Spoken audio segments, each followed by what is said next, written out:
Welcome to the legal segment of Sitare, where we discuss various immigration issues and how they impact our community. For those who have been following us for the last couple of episodes, we have been talking about the various incentives offered by USCIS, that is, the United States Citizenship and Immigration Services, directed towards promoting new companies, spurring job creation, and encouraging investment and entrepreneurship in the US. Let me address a couple of questions that I received pertaining to the last two episodes. So the most common question that I got was regarding the employer-employee relationship and how can we establish this. The most effective way of doing it would be to separate the company from the entrepreneur as the sole shareholder. Now, this is technical and needs to be studied based on the facts and circumstances of each case. But I would suggest that having a board of directors that is responsible for control and management of the company can help you establish that the company is an entity different from its sole shareholder.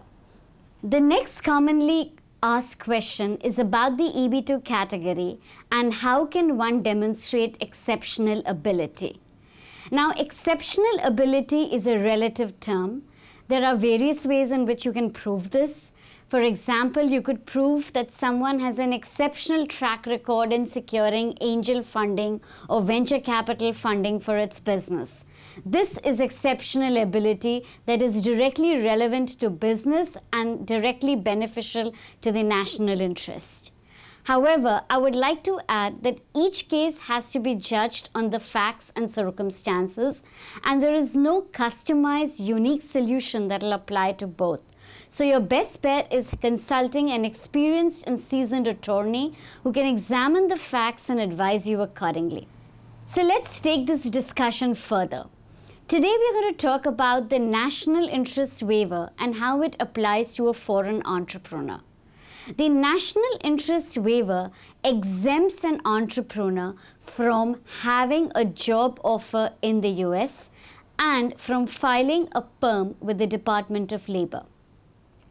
Those of you who are familiar with the EB2 and the EB3 category of visas would know that an applicant must have a job offer from a US employer and that the US employer must file a perm with the US Department of Labor. This is an onerous process, it's time-consuming and expensive. But if the applicant can qualify for a national interest waiver, he or she can be exempt from this requirement. An entrepreneur can self-petition for his green card if he or she can demonstrate that his or her business will in some way benefit the US. For example, the entrepreneur can establish that his business is not actually taking a job away from a US worker, but is creating multiple jobs that will benefit or boost the economy. Only then can you apply for this exemption and get a green card via this process.